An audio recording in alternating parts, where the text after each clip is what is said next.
ఒడిశాలో జరిగిన 2 వేర్వేరు ఎన్కౌంటర్లలో మావోయిస్టు పార్టీకి మరో ఎదురుదెబ్బ తగిలింది.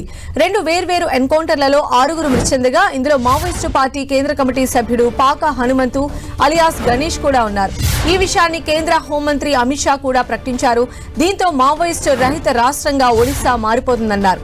2026 మార్చి 31 నాటికి మావోయిస్టు రహిత దేశంగా మారుస్తామంటూ మరోసారి ట్వీట్ చేశారు.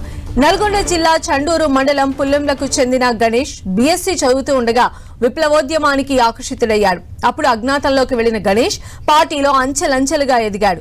ఒడిశాలో జరిగిన మావోయిస్టు కార్యకలాపాల్లో గణేష్ చురుకైన పాత్ర పోషించినట్లు పోలీసులు ప్రకటించారు. కంధమాల్ జిల్లా చక్పాడ్ ప్రాంతంలోని రంబా అటవీ ప్రాంతంలో ఎస్ఓజీ, సిఆర్పీఎఫ్, బీఎస్ఎఫ్లకు చెందిన 23 బృందాలు జాయింట్ ఆపరేషన్ నిర్వహించాయి. ఈ సందర్భంగా ఎదురు కాల్పులు చోటు చేసుకున్నట్లు తెలిపారు. గణేష్ పైన 1,10,00,000 నగదు రివార్డు ఉన్నట్లు పోలీసు బలగాలు ప్రకటించాయి. ఇదే ఘటనలో మరో 2 నక్సల్స్ కూడా మృతి చెందినట్లు తెలిపాయి.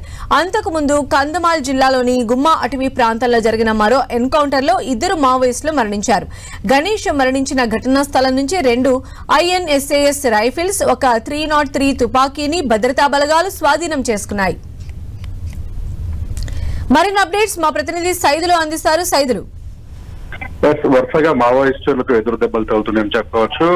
ఇటీవల కాలంలో మావోయిస్టులకు సంబంధించిన కీలక నేతలందరూ కూడా లొంగిపోతుంటే మరోపక్క ఎన్కౌంటర్ లో ప్రాణాలు కోల్పోతున్నారు. తెలంగాణ, ఛత్తీస్గఢ్, మహారాష్ట్రకే రెండో కొనసాగినటువంటి కాల్పుల ప్రక్రియ ఇప్పుడు ఒరిస్సా రాష్ట్రాలు కూడా చుట్టుముట్టిందని కూడా చెప్పుకోవచ్చు. ఇప్పటికే దాదాపుగా ఎస్ఓజీ, సిఆర్పీఎఫ్, బీఎస్ఎఫ్ జవాన్లకు సంబంధించి దాదాపుగా 23 బృందాలు కందమాలకు సంబంధించినటువంటి అటవీ ప్రాంతాన్ని పూర్తిగా గుమ్మ అటవీ ప్రాంతాల్లో పూర్తిగా చుట్టుముట్టినాయి. చుట్టుముట్టిన ఘటనలో దాదాపుగా 2 వేరు ఘటనలో 5 మావోయిస్టులు మృతి చెందారు. 5 మావోయిస్టుల్లో కేంద్ర కమిటీ సభ్యుడిగా ఉన్నటువంటి హనుమంత్ అలియాస్ గణేష్ దాదాపుగా 1,10,00,000 రూపాయల రివార్డు ఉన్నటువంటి హనుమంత్ ప్రాణాలు కోల్పోయిన పరిస్థితి. దాదాపు వీళ్ళ దగ్గర నుంచి కూడా ఇన్సాస్ అదేవిధంగా 3 రైఫిల్స్ కూడా స్వాధీనం చేసుకున్నారు. మొత్తం ఈ 5 మావోయిస్టుల్లో కూడా ఒక మహిళా మావోయిస్టు కూడా ఉన్న పరిస్థితి కనిపిస్తుంది. మొత్తంగా కందమాల్లో జరిగినటువంటి ఈ కందమాల్ జిల్లాకు సంబంధించినటువంటి గుమ్మ అటవీ ప్రాంతంలో దాదాపు 23 బృందాలు ఇంకా కూంబింగ్ కొనసాగుతున్నాయి.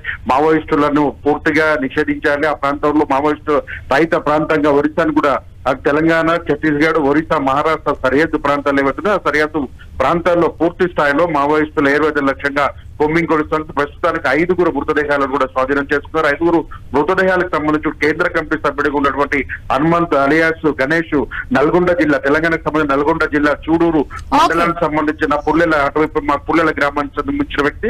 బీఎస్సీ చదివాడు. ఆ తర్వాత ఆయన మావోయిస్టు ఉద్యమంలో కీలకంగా పనిచేస్తున్న పరిస్థితి. మావోయిస్టుల్లో చాలా సుదీర్ఘ కాలం పాటు ఒరిస్సా రాష్ట్రంలో సేవలు అందిస్తున్న పరిస్థితి. ఆయన ప్రాణాలు కోల్పోవడంతో ఒక్కసారిగా అటు ఒరిస్సా రాష్ట్ర ప్రభుత్వం వస్తున్న రాష్ట్రంలో మాత్రం మావోయిస్టులకు కోలుకోలేని దెబ్బ తగిలిందని కూడా చెప్పుకోవచ్చు.